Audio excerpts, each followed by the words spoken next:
Tonight, we are joined on SIP by a chef who is going to be offering tips and tricks for can't miss food and wine pairings, especially for all holiday meals. And we're going to be doing it surprise through the lens of Zinfandel.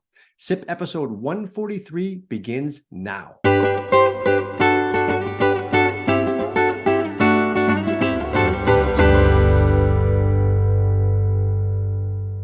My name is Martin Cody, co-founder of Cellar Angels, and I am amped up for tonight's episode, which is SIP episode 143, not the least of which because I've had a lot of coffee today, but really because of the subject matter. Now, Cellar Angels was founded in 2010, 13 years ago, as a direct-to-consumer luxury platform to connect limited production wineries in Napa and Sonoma direct to you. So while we all would love to go there as often as we possibly can, many of us don't live in wine countries, so Cellar Angels is the next best thing. Ladies and gentlemen, this is SIP episode 143, and it is the 9th episode before the end of the year. So these are going to count down to a extravaganza social festival, December 15th SIP. I think it's the date, December 15th, and it's going to be exceptional. But let's get a little bit more involved on what Cellar Angels is. So Cellar Angels is a direct-to-consumer wine company. Nearly all of the wines featured on our platform, you cannot get retail. You can specifically not get them outside the state of California. And one of the wines we're going to be drinking this evening is with tonight's guest from Clif Family, Chef John McConnell. And people are drinking it alongside of us because they went to the Cellar Angels website, they clicked on wine, and the first item that pops up is the SIP kit. And so this has got wines for the next 4 events. Now you're looking at that going, well, Martin, there's 6 wines there. That's correct, because in 2 weeks, we've got these 3 wines we're going to taste in a single evening.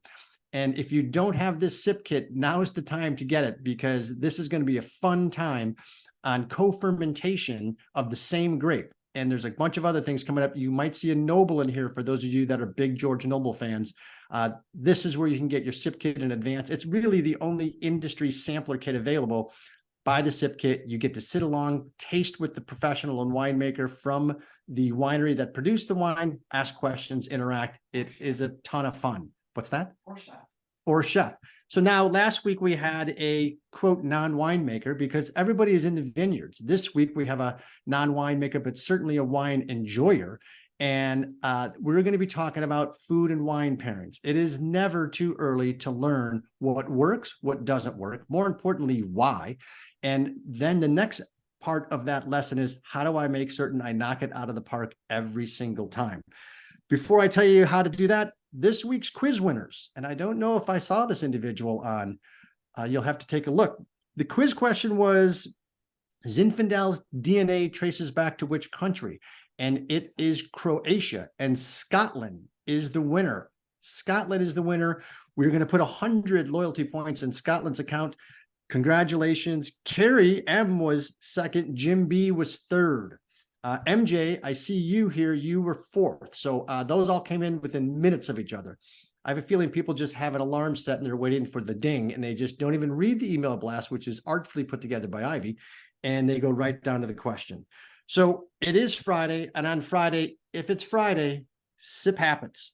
Last commercial, ladies and gentlemen, if you haven't joined the Cellar Angels Wine Club, the canteen is just one of the gifts we give you. And 4th quarter Winter Wine Club is getting set to be announced, and it is fan-frickin-tastic.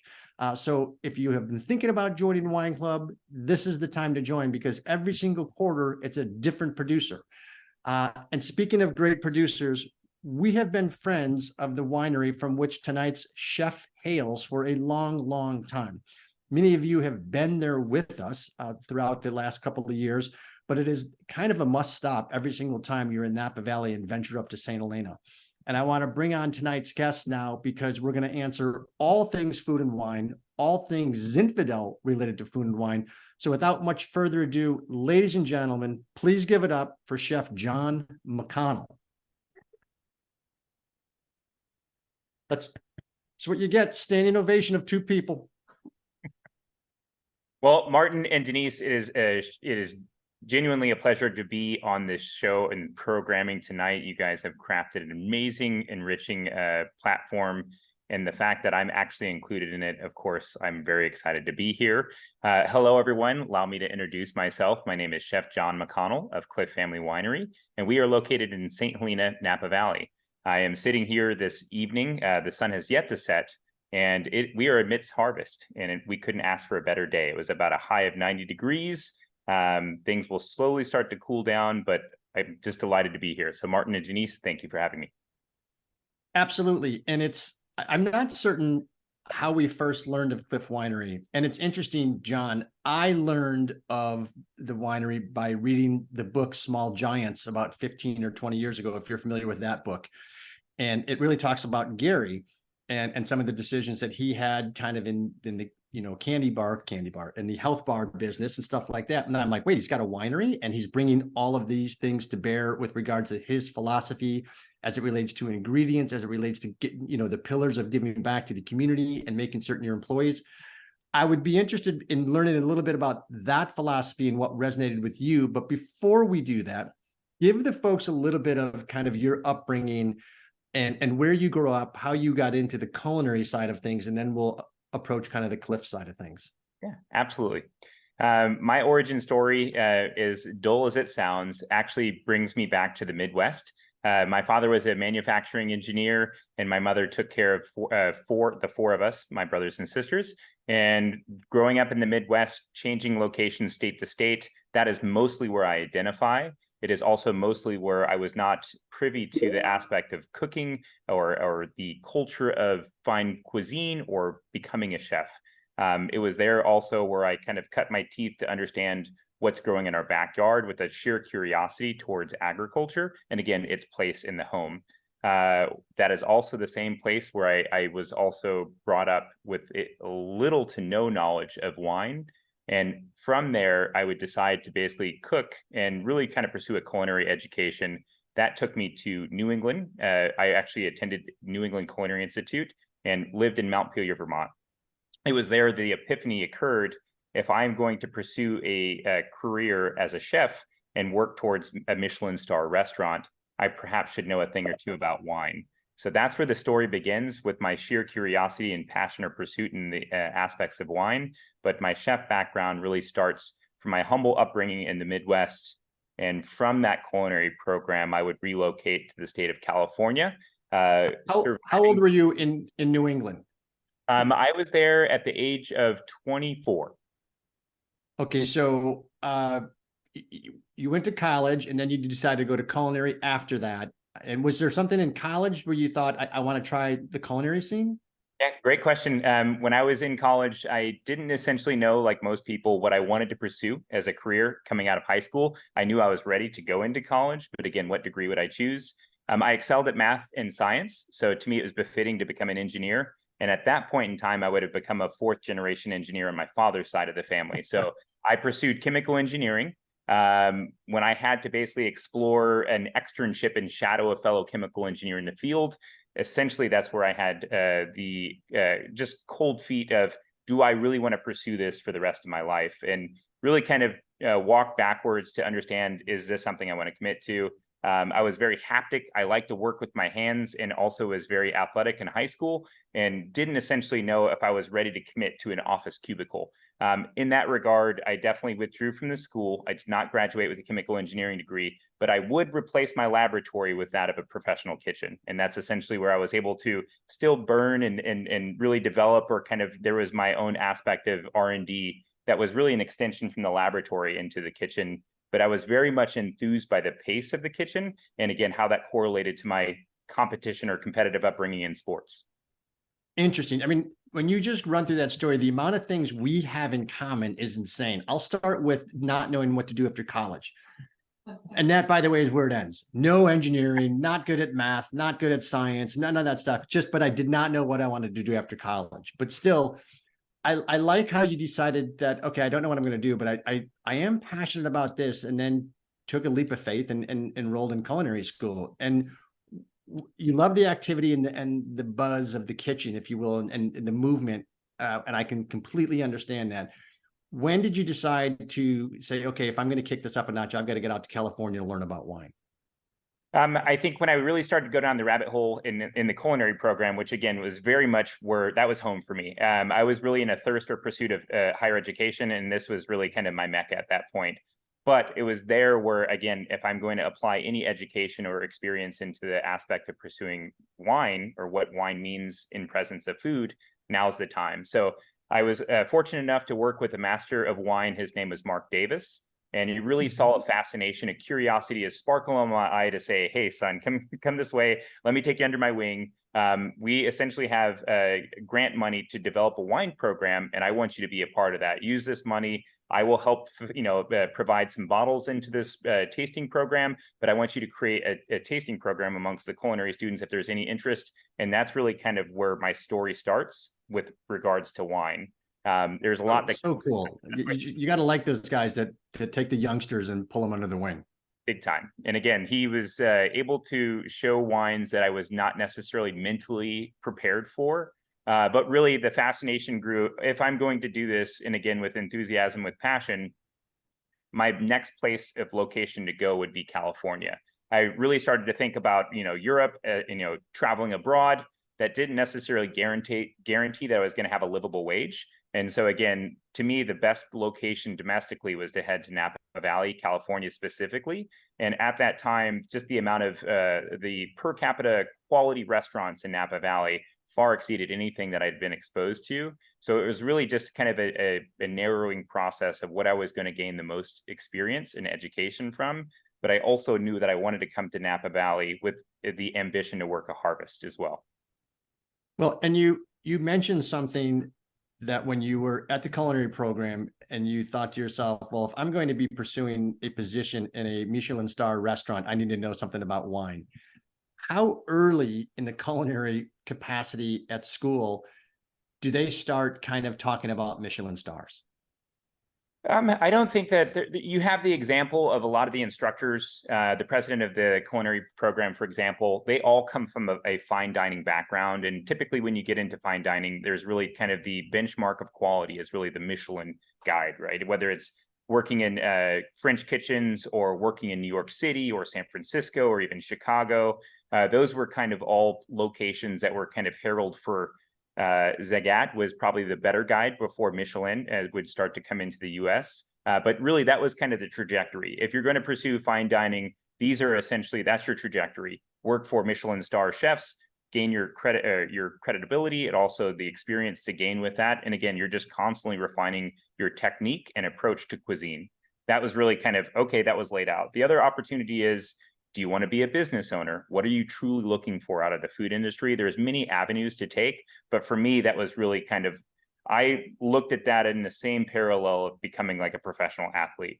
If you want to pursue professional athletics, then you should excel in high school and obviously have a trajectory into college. Right. And there, obviously, the professional, the big leagues, whether it's AM or, So to me, it was like, that was the association to make. If I'm going to pursue a career in this, I want to be the best possible. So I need to work for the best as well.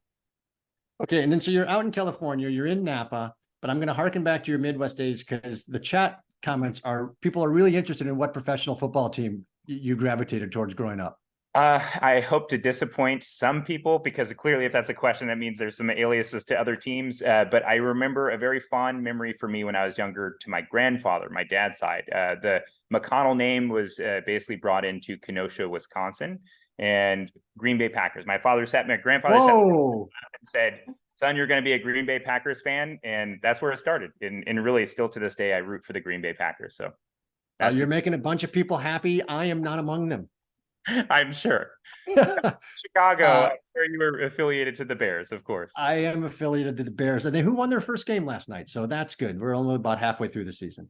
All right. So we're in Napa and you're trying to augment, obviously, the culinary skills and technique that you've been honing. And so were you like a kid in a candy store when it comes to this veritable playground of wines? Yes. Essentially, my vision of coming to California, I drove across the country. So really kind of once you make your way into the Sierras by virtue of, like, say, Highway 80 from Reno through Tahoe, and kind of descend into the Sacramento Plains or the Delta, you really don't hit Napa Valley. It almost like plateaus and like, wait, this is California. I'm expecting to see more. And when you really get into the Napa Valley area, that's when it really starts to open up. And then I remember seeing things out of my window, like, citrus trees in somebody's front yard as if it should belong there. And just again, just the feeling like a kid in a candy store is an understatement, because I would almost just want to get out of the car and just start immediately exploring, smelling, tasting, sniffing, like you name it. It was all in front of me. I just remember kind of turning to my mom at the time, who had basically been my driving companion, to say, I don't know if I'm coming back to the Midwest anytime soon. I kind of felt home here. The first restaurant that I worked at, it was a restaurant Terra in St. Helena. And so it was a husband and wife team, Hiro Sone and his wife, Lissa Dumani. Lissa comes from a background where her father basically owned a lot of property in Stag's Leap before it was sold in the 70s. And so growing up in Napa Valley, and again, her virtue of being close to vintners, wine, etc., that was really kind of her domain. And she worked at the front of the house.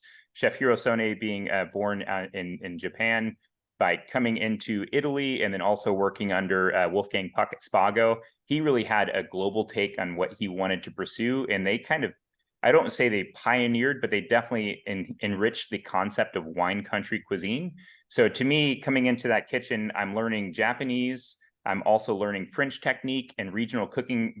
He has a love affair for all things Italian. Mm-hmm. And I'm also in wine country. So the best education I received working there outside of the kitchen was at the end of the night, the service team had basically lined up all the bottles that were brought in. And we have big name vintners like Ann Colgan and Joe Winder. I mean, their cellar in general was just outstanding. But you have other vintners in the area that are basically pulling library cabs or special wines from their cellar and bringing them to the dinner table. After the service staff had really kind of had their way with the wines, really what you have left in the bottle based on popularity of what was at the table versus the servers is really kind of the sediment left. Because I'm determined to say, when am I ever going to taste a 61 or a 66 Margaux? Probably never in my lifetime. I'm going to drink into the sediment, even if I, spit it out. I'm still going to enjoy this wine to the best of my ability, because these are the wines that I've read about. I've submersed myself in this education process. These are the wines that are, again, very well heralded. They're historic wines. They're written into history. They're favored by critics.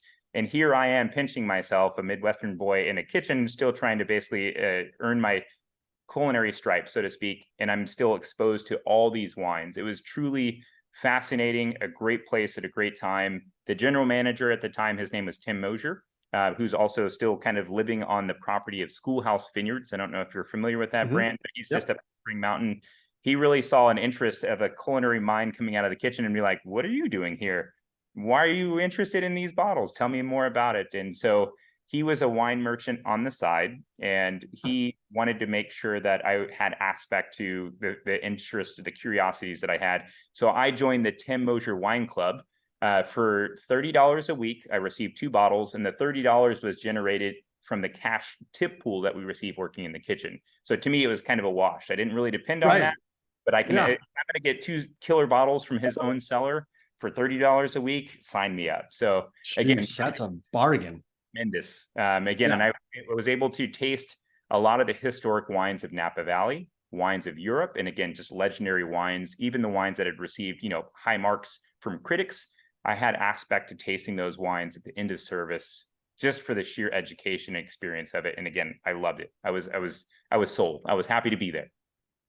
No, that's fascinating. It's another example, and I'm sure there's more where someone took you under their wing. And I think it's one of the hallmarks and attributes of this industry that is indeed so special. And whether it's culinary or the wine aspect, where they see a twinkle in someone's eye and they want to shepherd that individual and help them along and matriculate on a path that is going to provide them fulfillment.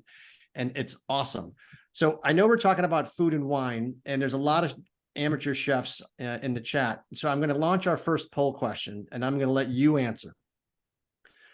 So for those of you that have never done a poll question, when you signed up with Zoom, there was a token that we planted on your computer screen that allows us to access your bank account so you can ante up for the poll questions, because these are pari-mutuel wagering is allowed. So when creating wine and food pairing dish, do you start with the wine first and work backwards, or start with the food first and work backwards? Or no one told me there were going to be exam questions? So, and I see Kathleen, very nice to see you. Marilyn, hello. Nelson and Liz, hello. I haven't said hello to everybody yet. What? There's a name I don't. Let's see. Beautiful name. So we're going to give this 5, 4, 3, 2, 1, and then we will let the expert provide an answer. So it looks like some people were unprepared with the notes because they didn't know there was going to be quiz questions. A majority of people say start with the food first and work backwards. Fair amount said start with the wine and then see what kind of food you have, which that would be me. It's like, oh, we're having wine, so I'll find food later. But so what is the real way to do an appropriate food and wine pairing? Great question. And I would say the answer resides in both camps. I am biased. I have a unique comfort in the kitchen to create something that can actually be more reflective to enhancing the wine or the experience. So to me, I'm always starting with the wine and kind of building the food thereafter. But again, what we don't have necessarily at home is the aspect of an abundance of pantry items or a fridge that's stocked like a restaurant. So in essence, planning it ahead of time is very crucial. So essentially, we all have those special bottles. We all have those bottles that we are intrigued to open. Planning ahead of time by choosing the food and then selecting the wine is not a bad or a novice move at all. In fact, that's what I would encourage most people to do, whether you're comfortable in a kitchen, novice in a kitchen, or just surely love wine. It doesn't really matter with what you pair with it. I would definitely encourage to start there. Two things to consider in that process. If you are basically starting with the food and then choosing your wine, obviously you would want to make sure you have a variety of wines to really kind of pull the right bottle based on your intuition. And I think what's great about this is at the end of the day, taste is all subjective. What I love in wine is going to be different likely from what Martin enjoys in wine and vice versa. So there's really no wrong answer. It's really just about having a dialogue. And I think one of the things that we do in America specifically, because we don't necessarily have the tradition of rich cuisines or a history of wine and food culture, is that we spend enough time talking about what we like and why. There is no wrong answer. If you like a specific wine and food pairing that's unique to you, understanding the why you like it really helps educate the people who are preparing the cuisine or the people who are enjoying the wine with you. And I think having a dialogue around that really helps us better inform what our preferences are and what we truly enjoy. So I highly encourage dialogue at the table. I am often joined with an abundance of wine nerds when we get together. Everybody has their very distinct wine opinions. And again, it's a healthy dialogue of really kind of disagreeing, but in a good way. Like, why don't you like this wine? Why is this wine not your favorite? Of course it should be your favorite. It's this producer or this vintage or this. So, and when we get into that, it's really, but what does this wine do in the presence of food? And that's really kind of where you pull it back in. And what I typically do is gravitate towards wines that typically have they're more diverse in the presence of food. And again, for that reason, I typically have more of those wines stocked accordingly. The converse part of that, Martin, is that you could essentially, like I do, I'm going to open that bottle. Is it a new producer? Is it a new vintage? I want to familiarize myself with where that wine is currently. Does it need air? Does it need to go into a decanter? Do I need to come back to this in an hour or two? Really kind of starting there. One of the things that I've had fun with, I don't necessarily have the privilege of working from home most days, but when I do, if there's that one, let's say I'm going to pull a bottle of Barolo, I'm going to open this sucker at 9 a.m. and I'm going to continue to come back to it hour after hour after hour after hour. Is it even ready to drink tonight? Nope, I'm putting a cork on it. I'll get back to it tomorrow. So there is a way to have fun with this when you really have the ability to be close to your bottles. And again, like what's happening in the bottle. Is this wine reductive? Is it quiet? Is it shy? Is it going to enhance the experience that I'm doing? Perhaps it's not ready. And there's no harm in coming back to that when you're ready or when the wine's ready, whether it's the next day or the next couple days. And additionally, checking in on what that wine is telling you right out the gate really kind of lets you know, does it need to, be chilled slightly? Does this impact essentially the direction I was heading with my food? Do I need to pull another bottle? Do I pull two just to kind of understand, is this wine better suited for the meal we're having or another wine? And again, there's a variety. All this is education. We eat twice, if not 3 times a day.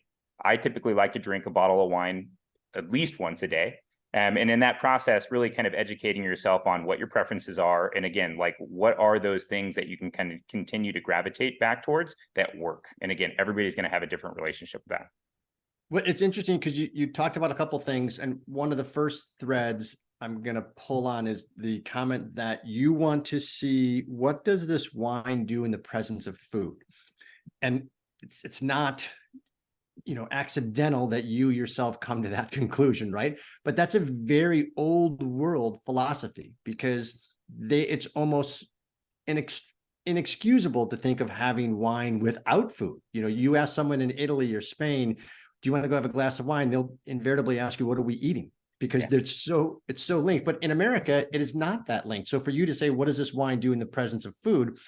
That is actually a preparation and food preparation concept I've never dealt with. The second thing, you talked about the refinement of the wine, in comparison to the food. What do you mean by that aspect? So refinement to me really is just the harmony of all things coming together. It is not uncommon to open a bottle of wine and perhaps have the tannins hit you abruptly. Okay, well, this isn't necessarily going to go with that mixed green salad I was going to have tonight. Do we just enjoy this before, after? What is the case? And I think refinement to me means that the wine is in a place where there is a perceived elegance, a harmony to the wine that lets you know that it's essentially in a place to represent where it comes from. How does it basically, how do you taste it? How does it basically cascade across the palate? Are there any hard edges? Does it necessarily seem like it's unbalanced? Is it backwards? Is it easy to understand? Is it enjoyable? And to me, the refinement piece really kind of comes into the aspect of where the fruit's sourced from, how it was harvested, and certainly in the hands of the winemaker, how it's crafted. And one of the things that we all can learn and appreciate about wine is that there is a age factor into the enjoyment of wine. Most cases, it's evolving. If it's intended to be a young, unpretentious, quaffable wine, then perhaps you don't necessarily need to worry about that. And in some cases, we've made the convenient packaging relatively straightforward, where it's a screw cap. You don't really need to do or overthink it. There's not much you need to do that. If it is one of those bottles, let's say it's a red wine. In this case, we're talking about Zinfandel, or we will be talking about Zinfandel. Is that wine in a position where it is refined to the expectations of what you assume it to be? And if it's not, like, how do you work with time in your hands, or lack of time, to basically make those improvements? So there's some things that you could do. But ultimately speaking, when a wine is balanced, it's relatively easier to match with food, because we eat food that is balanced. We rarely ever eat something that's just entirely too acidic. That's what we crave. So there's ways of kind of rounding out those basic 5 flavors, whether it's sweet, salty, sugar, savory, bitter. Those are all things that essentially aspire to have balance when we're eating our cuisine or those favorite foods. And if those can be somewhat mimicked in wine, it makes that harmony, that pairing, necessarily that much easier. So when referring to refinement, it's really just the harmony of which it's expressed in what you're drinking or what you're eating. Perfect. And I am going to talk about Zinfandel in a second, but I want to learn a little bit more about Clif and your arrival there. What year, what drew you there? Because every time I've been there, and I haven't been, we'll talk about the Enoteca. Several folks have said, what is Martin's background? I erroneously said ceramics, but I did not know they were talking about my video background. However, where is the Enoteca on the property, John? So I came on site in 2014. I was hired on as their executive chef, and I started a culinary program. Within that culinary program, we have several layers of the business that really that support network feeds.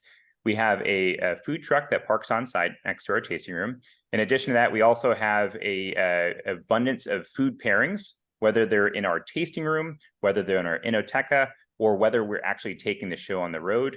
Though the culinary aspects really kind of lend a hand in those experiences. And then we also do retail or packaged foods as well, in addition to very limited event catering. That said, that's really kind of the construct of our culinary operation. And I look at our business as really 3 hospitality locations. We have our Refugio tasting room, we have our food truck, and our culinary kitchen kind of combined to be the same. And then we also have our Enoteca, which is our private tasting salon. So the Enoteca came on board March of last year. This is a private tasting salon, and it happens to be the background that, Martin, you do have on your screen. This location really is a wonderful showcase to work with our estate wines. We have estate vineyards in Oak Knoll that were recently acquired in 17. In addition to that, we also have our Howe Mountain Estate vineyards. So these are elevated wines with a higher price point, and the Enoteca is really the showcase for that. So it does have an elevated experience associated to it, whether it's a dedicated host or a culinary chef to lend itself into the cuisine.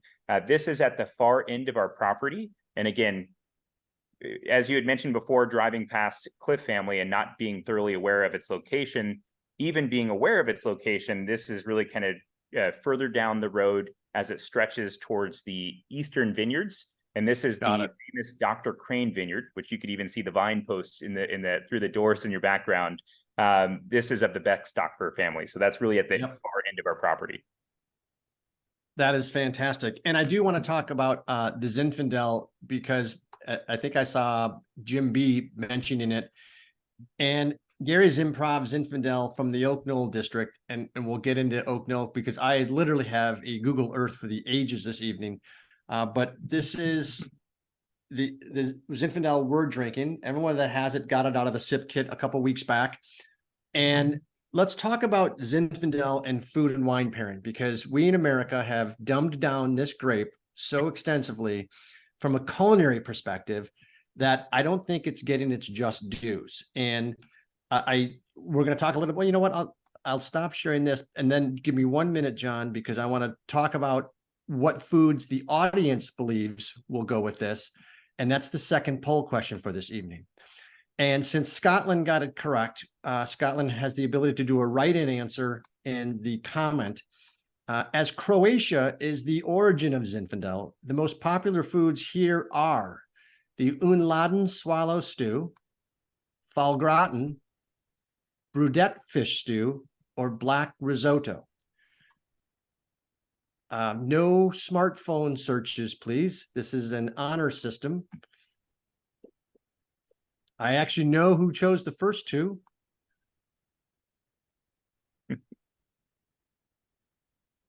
And Ivy is correct. The packaging and retail food selections you guys have are unbelievable. I'm going to give this 7 3/4 more seconds. 4, 3, 2, 1. By show of hands or by comment in the chat, I'd like to know who picked the unladen swallow stew. Just for fun, please reveal yourself. John, do you know that reference?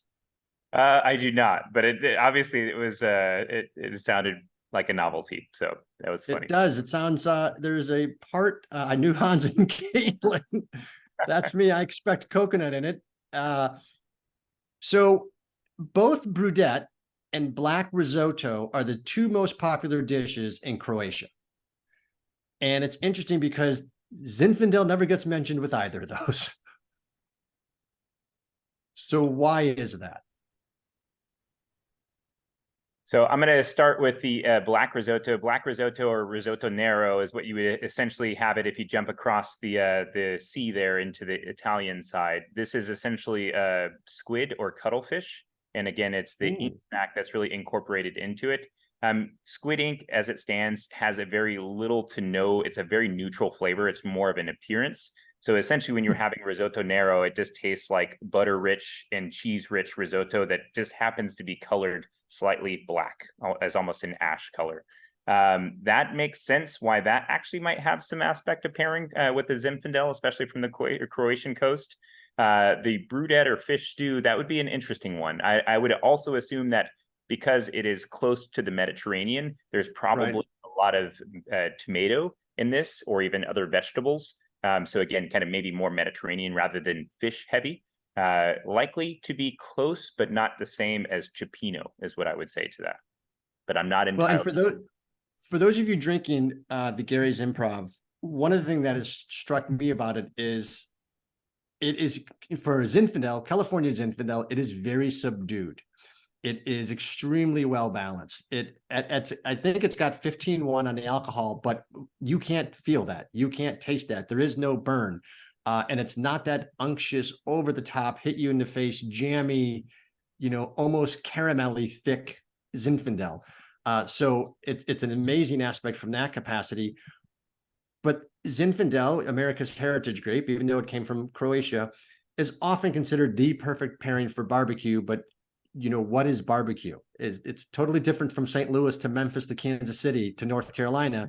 So tell us from your perspective, is barbecue good with Zinfandel, or what's better, and how do you approach Zinfandel? Because it's one of the most versatile grapes for food. So I think one of the easiest and most associated pairings is when you have a red wine that's just full in flavor, full bodied, or has the ability to basically have varying levels of tannin. And again, it's very generous. I would say by and large, Zinfandel can be a very generous wine. Typically pairing something with some element of char or some element of smoke. Again, all these flavors are essentially elements of like savory. And again, when you think about a red wine, typically you're not thinking about things that are less in savory. So barbecue is the epitome of, savory. If you're just cooking just a pork chop on a grill versus having something that's either brined or smoked, or again, there's a slower aspect of maybe, let's say, pork shoulder or barbecue ribs, there's a lot more complexity in flavor. And as a result of that, you almost enhance the apparent savory flavors. Matching it with something like a Zinfandel is I think, a simple band-aid of a food pairing. If I'm being honest, it's safe, it's reliable, it will work. But is there more to Zinfandel than just that pairing? And of course, I'm going to say yes.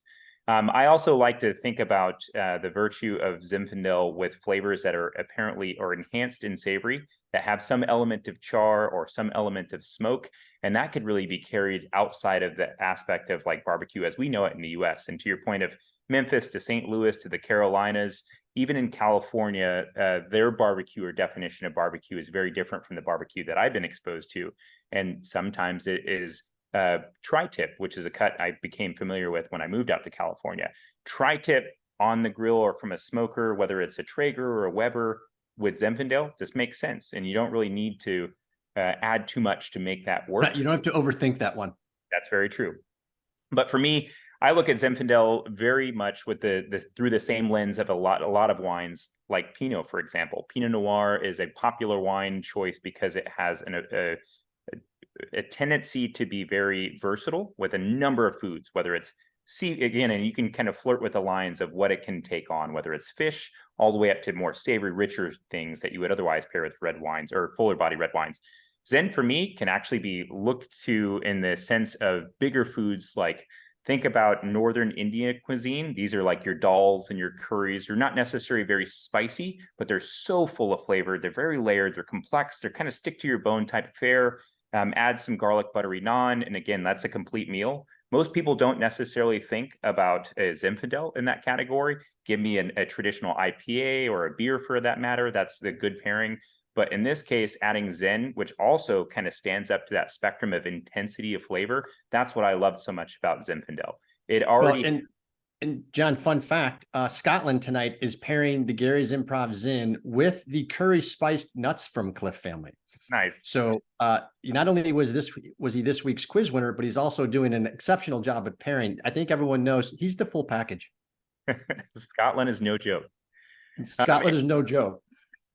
In addition to other things, like also, if you think about like Mongolian barbecue or even certain areas of China for that matter, because there's an abundance of savory flavors, but yet they're also balanced in a complex standpoint, even adding in a Zinfandel into that pairing, which seems completely outlandish, still has a tendency to work because, again, the intensity of flavors that are in those dishes really kind of matches the intensity of flavor in the wine. What I will say about Zinfandel is it has a tendency to be very generous, even if it's on the higher alcohol side in terms of how what the ABV of the wine is. It could still stand into more intensely flavored foods. Well, when you say generous, what do you mean by generous? Sorry. Yeah, generous is that it has big, lush fruit, usually softer, more integrated tannins. This particular wine that we're drinking, the Gary's Improv, typically has greater structure for Zinfandel, even though the fruit spectrum of flavors is, to your point, a little more subdued. It's a little bit more restrained. The intensity of the flavor is still there and it drives, but it doesn't drive in such a lush way that it feels like it's hot or alcoholic. Yep. Zinfandel, again, has a big spectrum of fruit flavors, bramble spice. At times there could be a certain perceived acidity that kind of gives it, again, complete structure with more supple, soft roundness. And again, the tannin structure in this is much more soft and much more restrained. And so therefore, again, the wine is very giving in most cases. You can enjoy it by itself, but it's also wonderful in the presence of food. Yeah, and it's wonderful right now as a 2021. I want to hit on two things. Do we talk about ageability of Zinfandel? Why or why not? And then let's juxtapose some of the pairings that you were just talking about with more kind of holiday traditional pairings. What should you pair Zin with Thanksgiving, Christmas time, and what should you not pair it with? So typically speaking, whenever I'm approaching wine, essentially it is very similar to like transparency of any consumer aspects of goods. If you are buying truly for bargain, it's difficult to assume that this thing will become greater than it actually initially was intended to be. So again, if you're buying at $20 to $25 Zinfandel, let's expect that that wine will only be as good as you want it to be in that moment, but it won't become something, it won't necessarily blossom into something greater than it is initially. There are certain wines that are basically produced with structure in mind. When I say structure, it's just how does that wine, how do you perceive that wine? And again, even in the process of opening the wine to finishing in the last glass, what evolution process happened in that period of time, whether it's an hour and you're really thirsty, or it's over the course of several hours in a given night, or even the next day or a third day. How does that wine evolve? How does it soften? How does it become enhanced? That gives you at least an indication of what it will become.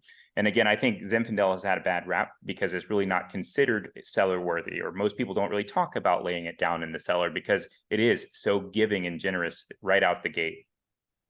And the production of Laura's wines, and we have several I'll show right behind me as well, these wines all have wonderful balance. And again, a balanced wine in is a balanced wine out. If you're consuming a wine today at a young age and it already tastes balanced and refined, that wine will remain in that state for quite some time based on what you expect it to be. But I would say a well-produced Zinfandel has the ageability of anywhere from 8 to 10 years, and there are exceptions that far exceed that. Right. Ridge is a winery in Geyserville. They obviously have their traditional, or their most famed wine is the Cabernet from Santa Cruz Mountains, Montebello, which is an exceptional wine to pursue, and unfortunately has become very costly. But they do a number of Zinfandels based out of Sonoma County that are blends of sorts, but these wines age gracefully for years and they're still great values.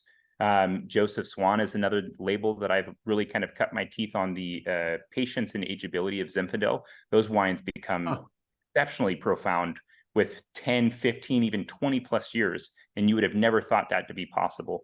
The wines that we've been able to taste that Laura's produced in Library have only become that much more complex as you get past the primary flavors into the secondary flavors, and really it gains maturity.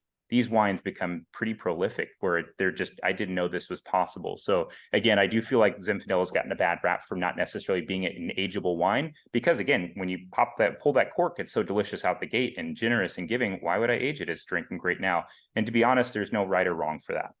Right. It is interesting though, because I mean, this wine at $50 is a steal from that capacity, because you're right, it could age 10, 15 years and be magnificent, and it is great right out of the bottle. And I think part of that is getting back to what we talked at the very beginning with regards to sources of not only from a culinary perspective, the ingredients that you use in the kitchen, but the ingredients and tapestry that Laura has. You know, the winery is predicated upon wine, food, and agriculture, and wine, food, and farming rather. And so since the last time we spoke with Laura, I think you became a certified B Corp. The mission is always about sustainability. And I'm getting to that mission control for crying out loud. Could someone please get her off the set? But talk to us about kind of, you know, why certified B Corp? Because that is not an easy certificate to get. You're all CCOF, you're into sustainability. And is that top down from Gary? Is that everybody buys into the mission? Walk us through that philosophy. So it's really kind of a very simple philosophy if we're really kind of looking at it from the top down, and it's high quality, low impact. As simple as that mission statement is for us. We want to produce the best quality or quality minded in everything that we do with little impact to how we produce that. And that philosophy really kind of unlocks how we do business. So before the B Corp certification, we do follow a sustainability practice as a business. And we have 5 pillars or 5 aspirations of which we pursue. They're all based on a sustainability model. So sustaining our business, sustaining our brand, sustaining our people, sustaining our planet, and sustaining our community really comprise our 5 aspirations as a business. And all those help us inform business-oriented questions. As we grow, as we expand, as we essentially are meeting the demands in the marketplace that we've created for ourselves, at the forefront of that decision-making process is really the sustainability message. We want to be able to do what we can so that we're leaving the world a better place in theory for our younger generation, our children, and again, for the community that we're supporting and our members as well. With that, it is not an easy or obvious choice for business making or again, planning. If you look at that in the aspect of wine, instead of growing all the grapes ourselves or managing contracts, which we had done formally, it's very difficult to obtain contracts of organic grape growers. And again, how long will that last? Taking existing fruit contracts that we've had where we absolutely love the families involved, we love the source of the fruit. Is that something we could sustain over a period of time? And does that producer want to certify their farm organically? Do they want to convert to organic farming? We opted to make a choice in 2017 where we expanded our estate holdings by acquiring 80 acres in the Oak Knoll growing district. Probably the best decision we've made as a business, is certainly as a winery business, because that now gives us a portfolio range to really create a biodiverse vineyard. It's not just planted to Cabernet, but this will sustain our business model over the course of several years to basically accommodate that. And again, that decision was reached because we could not find enough organic farming contracts to really kind of allow us to pursue what growth we need. So that's very important to us. In addition to that, the BCorp certification really was an extension of what we were currently doing. For us, we're doing a disservice as a business if we can't communicate the importance of what this means to us as a business. And again, from a marketing standpoint, we want to get the word out there that it is possible as a winery business to be BCorp certified. And again, what does that mean for our consumers? We want them to give the peace of mind that what they're doing is supporting a better measure, a better incentive, and from a consumer standpoint to really kind of be connected or to support a business that's trying to do business for good, if that makes sense. No, it makes perfect sense. And I'm going to go back to Zinfandel and the holiday table. Yay or nay, and why? Yeah. So every year without failure, Thanksgiving to me is a finish line of sorts to basically do a reflection of what I have in the cellar, what do I want to pull, and what makes sense on the table. It's relatively easy to stick with international varietals like Pinot Noir, Chardonnay, or Cabernet, but I'm really wanting to pull the gems that most people think, well, why did you pull that and why? And it's always fun to see that those are some of the first bottles that are depleted. So again, I love Zinfandel, getting back into the ageability of it. I want to show a Zinfandel that's really in that secondary or tertiary phase where it really is lending itself to mature flavors. As those flavors develop and the tannin soften, the structure really becomes much more pleasurable.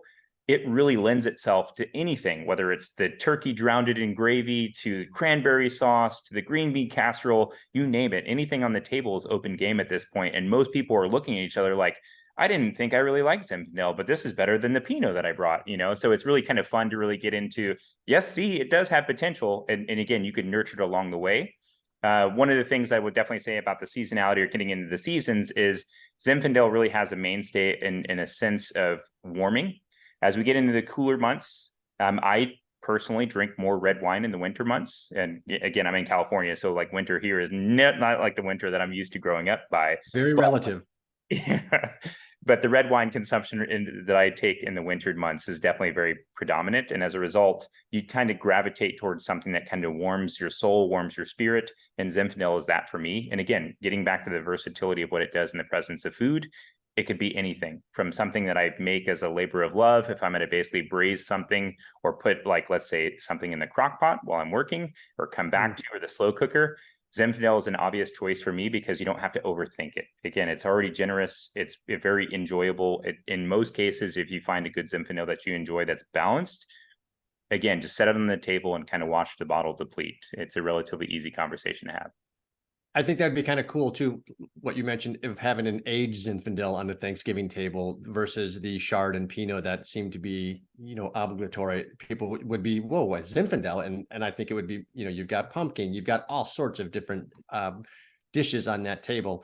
There's also some don'ts as it relates to food and wine pairing. Rattle some of those off before we move on to the next section.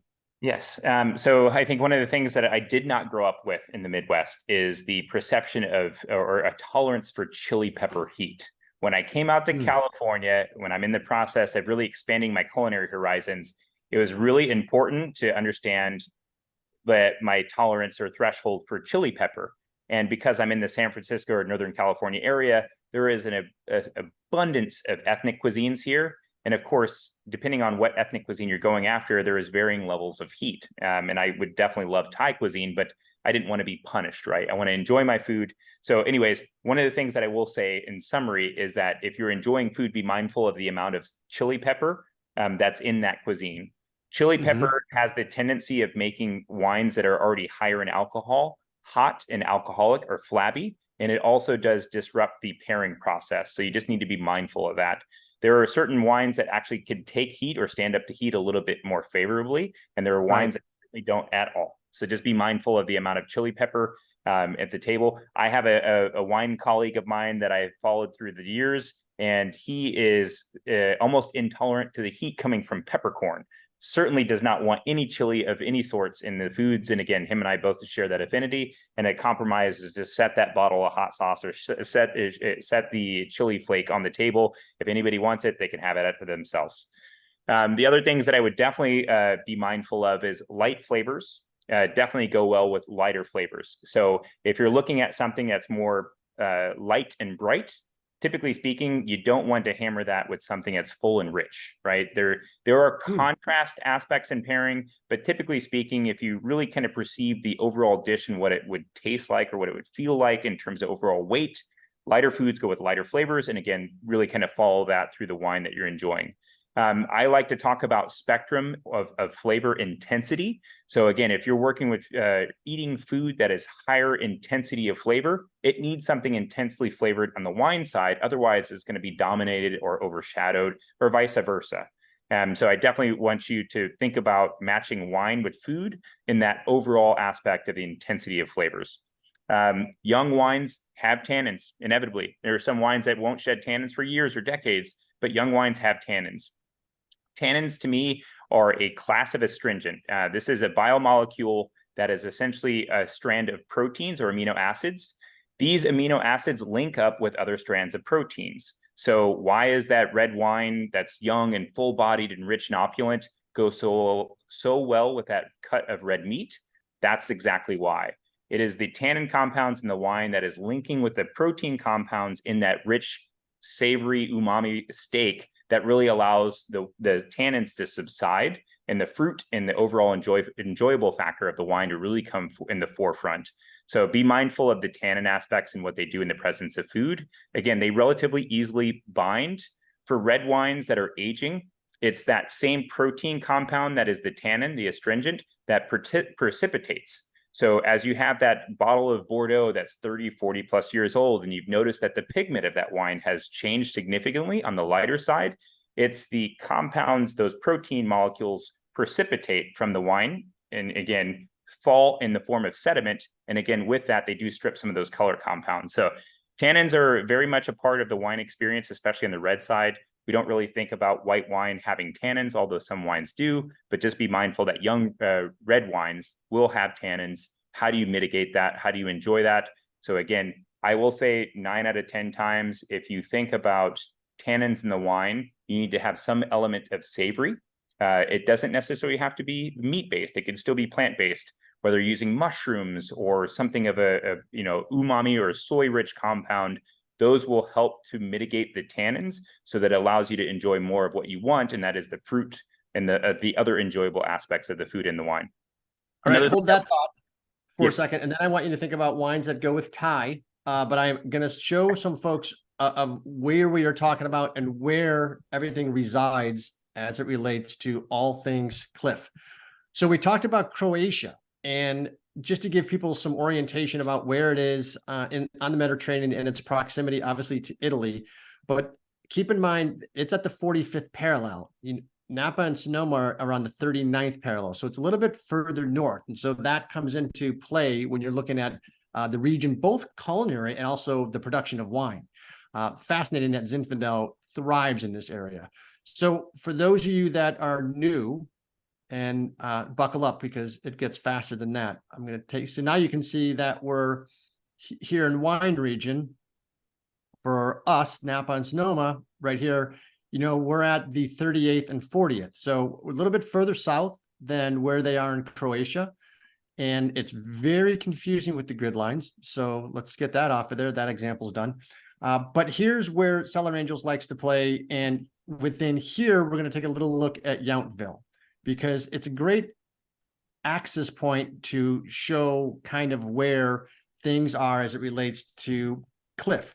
So those of you that have been on several of the trips up to the valley with us, you know, on Howell Mountain, you know where Ron Estate is. Those of you that remember when we had Guderian and we featured their Shannon over in Pope Valley and Henry Ranch is where they source their Shannon from.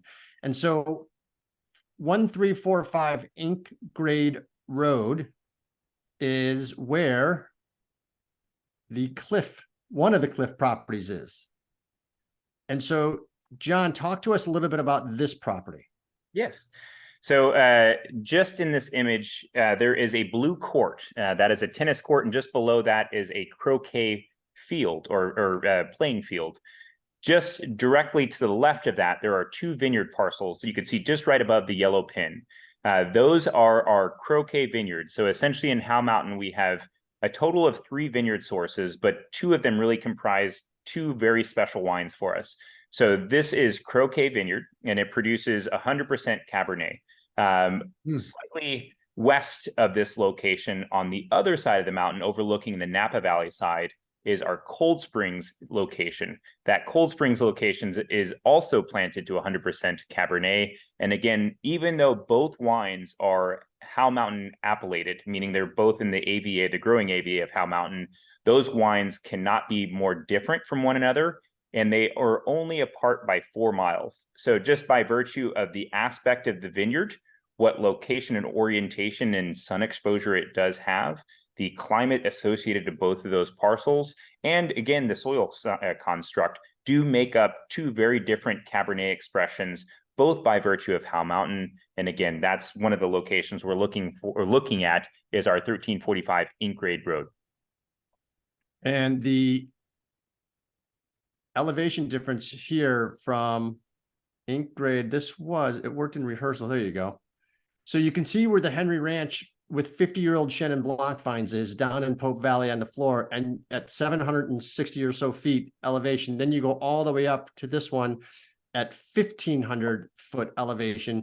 I mean, that is quite a steep ascent right there. And on the location where we were just highlighting for the Ink Grade Road, essentially this has eastern exposure. It sees almost no fog, and again is really kind of sun drenched throughout the growing year. As a result, this wine typically takes on really red tones of fruit characteristics.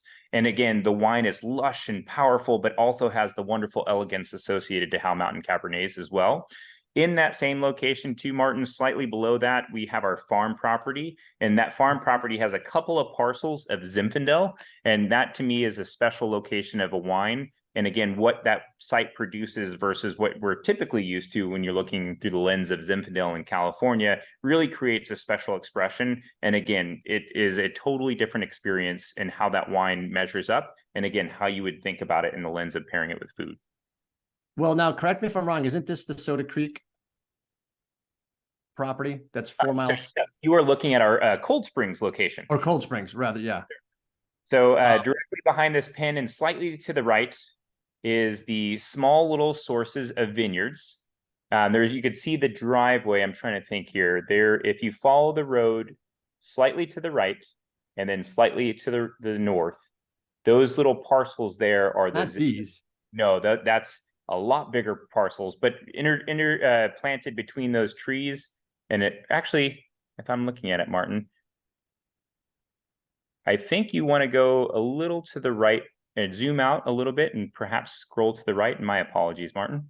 No, your navigation. Oh, I see. Yep, those small little vineyard right there. So right almost to the center of the screen, the house with the small plot of vines just to the north of that main road that you were just on. Continue a little north. And then just to your right. This? Yep, that vineyard there is our Cold Springs. And then slightly across this little ravine, there's a little plot up there just to the right of your cursor. That's the other part of Cold Springs as well. So that comprises our Cold Springs vineyard. And again, it is, if you pan out to where we were just at the Ink Raid location, 2 different sites. They crest both sides of the mountain. One overlooks more or less the Napa Valley side, and one overlooks the Pope Valley side. Those wines express themselves significantly by virtue of where they're located. And again, those site locations. No, and that's a perfect example because you can see it right here with regards to the cresting of the mountain. The Ink Raid Road is on one side, and this is on the other side. So yeah, totally different. Perfect. And now the place to taste in St. Helena is right downtown, so to speak, or just before you get into town. And again, this is Route 29, so you do not want to drive by this. And if I can't eat here, I tend to want to eat at Farmstead, which is directly across the street. And yep. Less. So that's why I'm telling you folks, don't drive by this because there's ample parking. This is a covered outdoor garden, and it's a fantastic place to just kick back and entertain and taste. And like Scotland has, packaged goods. They've got unbelievable tasting components with regards to the food experiences. So now I'm going to put you on the spot. The 2021 Gary's Improv, what's the aromas, flavors, and what's your go-to unstoppable pairing? Oh boy. So for this, to me, I think typically when I taste this specific wine, it really kind of takes me into Basque country. I have yet to go to Extabari. That would be my more of my restaurant bucket list. But really something that with the whisper or kiss of smoke, whether it's cooked over embers, whether it's barbecued. And again, I hate to get back to the cliche, but again, it just works so well with this particular wine. And again, the abundance of, I would say, pepper flavors. So when I think pepper, I'm thinking about paprika, not spicy chili peppers. Okay. So a paprika-rich dish, even getting closer to Croatia, having some goulash or something of that nature does really kind of lend itself into a pairing. My hallmark for this, and again, I'm going back to the cliche side because it's relatively easy. Coming out of the kitchen, the last thing I want to do is cook for a meal, or if I'm with friends over the weekend, again, it's just, I want to basically hurry up and cook something so I can get back to enjoying the wine aspect. I do like a simple tri-tip. And typically what I do is I kind of by virtue add a little bit of peppercorn to the cure of this. So just salt and black pepper. And I'm hoping to basically tag in on those spice compounds that really can make Zinfandel, give it that character. And again, it's that lush fruitiness. There is also some perceived acidity. Again, really kind of allow you to add some other items to this, but it really that softness of tannin that really kind of mirrors into the rich steak, the tri-tip. And again, it can go with an abundance of other things. I particularly am a huge fan of artichokes. So steaming artichokes, to having them and also grilling them is just a really fun way of getting that kiss of smoke back to something. I do use that as a seasoning compound in most cases. So to me, that's what I'm going to stick with. That's where first thought goes right now. And the portfolio goes well beyond Zinfandel. So it runs the range, and it's at all price points, and there's something for everyone, which I love. So kind of walk us through the lineage of the portfolio. Yes. So we have historically added wines, we've taken wines away, but the construct of our current portfolio, we're looking at two different types of Sauvignon Blanc. We have one that's basically raised in stainless, very much like a New Zealand style Sauvignon Blanc by virtue of California fruit. We also do a oak and also stainless oak, or excuse me, Sauvignon Blanc that's more of a Bordelaise style of Sauvignon Blanc. A much more, I would say, elegant and structured. And again, there's some impression of wood, or wood fermentation. And again, it's just a different experience.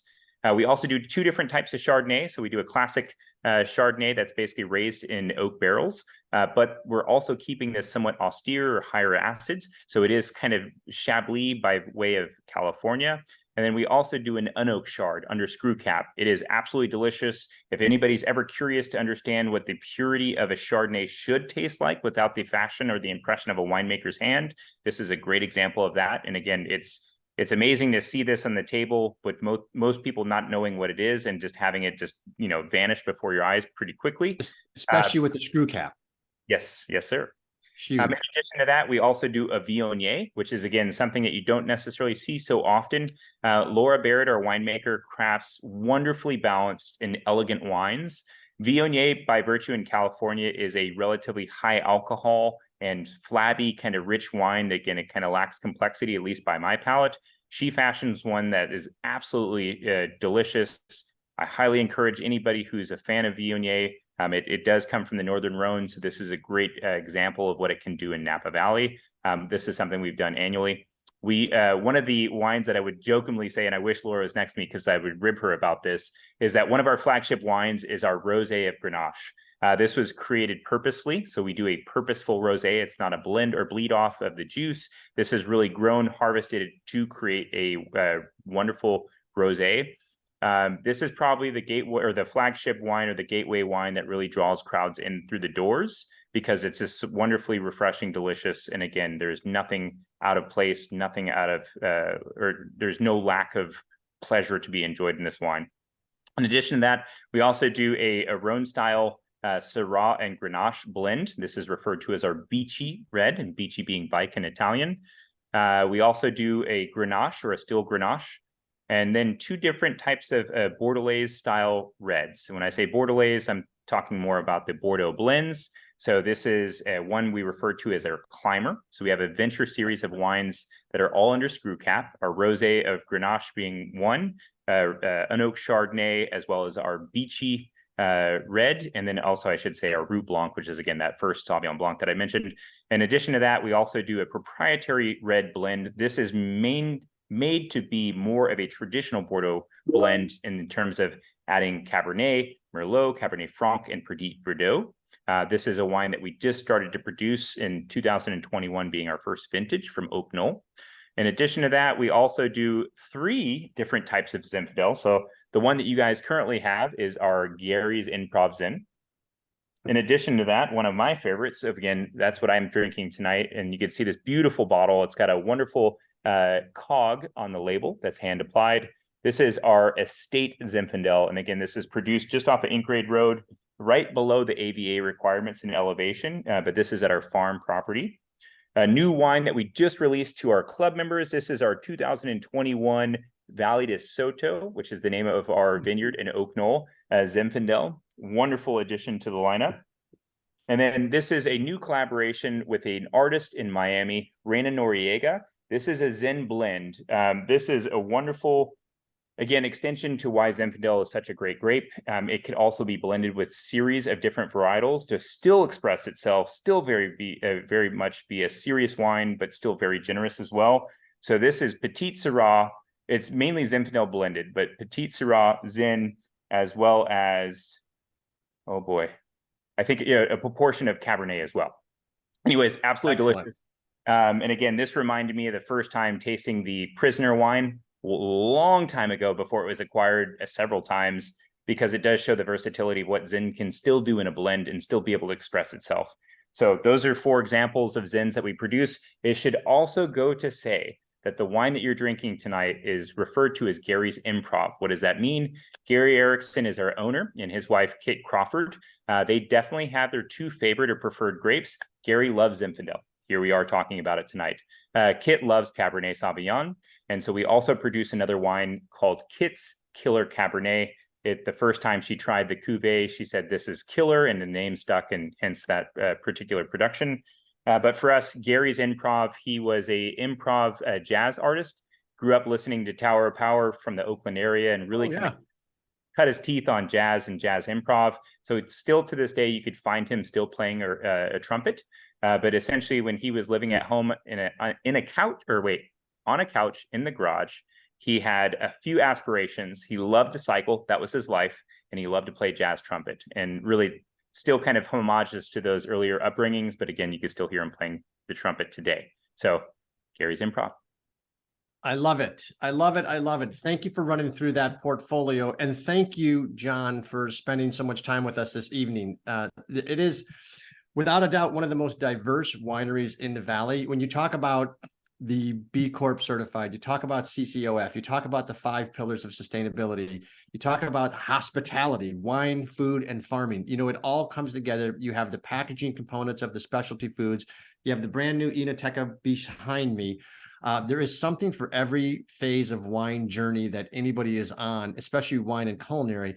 And you cannot beat the niceness of Laura and the staff there at Clif Family. We have had memorable tasting after memorable tasting, and like most of the sipsters, they are really salt of the earth individuals. So thank you, John, for educating us on all things food and culinary. Tonight was a special night because John is our last guest before next week when we are off. It is Friday the 13th. So there's enough that can go wrong with these broadcasts, let alone doing something on Friday the 13th. So we will be back in 2 weeks with another professional from the industry, Ray Pfister, also oddly enough from Wisconsin. This was not planned. But Ray is one of the most prolific wine bloggers and has this. We're on SIP episode 143. He has over 500 podcasts. He's always out at Premier Napa Valley. He's out at Auction Napa Valley, and he has his own studio in Wisconsin, but he is well known within the wine business, and he is going to be on. So, Chef, we cannot thank you enough. We hope that the harvest is bountiful. We hope that you and family and the staff are healthy. And Sipsters, thank you so much for all the support. This is SIP episode 9 before the final end of the year extravaganza in December. So hope to see you again in 2 weeks. Be good to one another, be kind, and make certain you're drinking a bottle of the good stuff. Cheers, everyone. Thanks, John. Thanks, John. Thank you, Martin. Thank you, Denise. It was a pleasure to be here this evening. You all have a lovely Awesome. Cheers.